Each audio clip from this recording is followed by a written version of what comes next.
నేను ఈ లోకానికి సత్యమై ఉన్నాను అని సర్వశక్తుడైన దేవుడు మనతో కూడా సెలవిస్తున్నాడు. నేనే మార్గము సత్యము జీవమై ఉన్నానని చెప్పిన దైవం ఆయన రెండవదిగా సత్యముగా నేను ఉన్నానని చెప్పి అన్నాడు. ఏంటి సత్యం? ఈ సత్యం మన జీవితంలో ఎలాంటి కార్యాలు జరిగిస్తుంది అని చెప్పి ఈరోజు ప్రభు మీతో కూడా మాట్లాడుతూ ఉన్నాడు. యోహాను సువార్త 8వ అధ్యాయంలో 32-33 వాక్యంలో సెలవిస్తూ ఉన్నాయి. పాపం ఒక మనిషిని బానిసత్వంలోకి తీసుకువెళ్ళిపోతుంది. ఆ బానిసత్వంలో అందకళ్ళు చిక్కుబెట్టి ఇక వారిని లేవలేని కొన్ని పరిస్థితుల్లోకి ఈ పాపం ఒక మనిషిని దిగజారుస్తుంది. ఈ పాపం చాలా భయంకరమైనది. ఈ పాపం ఎలాంటిది అంటే ఎంతటి వ్యక్తులైనా సరే బానిసలుగా చేస్తుంది. అందుకే ఈరోజు ప్రజలు మీరు గమనించారా, అనేకులు చిన్న వయసు మొదలుకొని, వయసు వ్యత్యాసం లేదు, పెద్దవారి మొదలుకొని ప్రతి ఒక్కరు కూడా ఈ పాపానికి బానిస అయిపోయి ఉన్నారు. చిన్నపిల్లలు విశేషముగా చిన్న వయసులోనే పాపం చాలామంది పిల్లలంతా కూడా పాపానికి బానిసలు అవుతున్నారు. మొబైల్స్కి అడాప్ట్ అయిపోతున్నారు. ఇంకా అశ్లీలమైన వీడియోలకు బానిసలు అవుతూ ఉన్నారు. ఇంకా అనేక పలు రకాల మద్యానికి కావచ్చు, బీడీ సిగరెట్లు ప్రారంభంలో అదొక స్టైల్ అని చెప్పి వాటికి బానిస అవుతున్నారు. ఇది ఒక అలవాటుగా మార్చబడి వారి జీవితమే అల్లకల్లోలమైన పరిస్థితుల్లో వాటిలోంచి విడుదలైన పరిస్థితుల్లో ఉన్న అనేకుల యొక్క జీవితాలను నా కళ్ళారా నేను చూస్తూ ఉన్నాను. చివరికి వారికి ఈ బీడీ సిగరెట్లకు బానిసైన వాళ్ళను మీరు గమనించినట్లయితే రోడ్డు ప్రక్కన పడి ఉన్న మొక్కలను కూడా ఏరుకొని త్రాగుతూ ఉంటారు.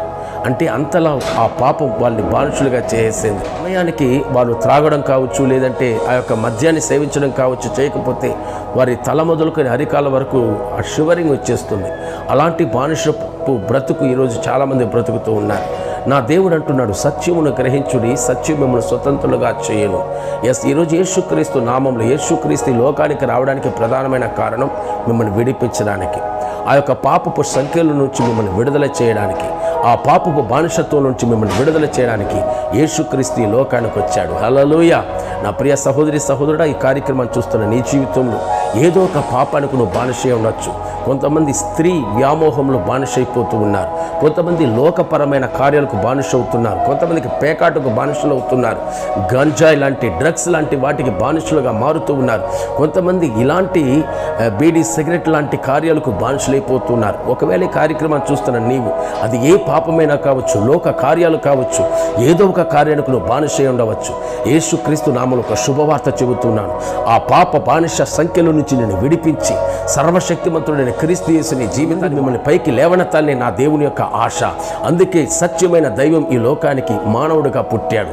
ఆయన పుట్టడానికి ప్రధానమైన కారణం మానవుని యొక్క బానిస బ్రతుకులు మారాలి, ఆ పాపపు సంఖ్యల నుంచి విడుదల కలగాలి. అందుకే యేసు ప్రభు ఈ లోకానికి పుట్టాడు. తప్పకుండా మహా గొప్ప రక్షకుడు ఈ కార్యక్రమం చూస్తున్న ఈ జీవితంలో ఒక విడుదల, ఒక అద్భుతాన్ని చేసి తరబోతున్నాడు. ఆమేన్. హల్లెలూయా.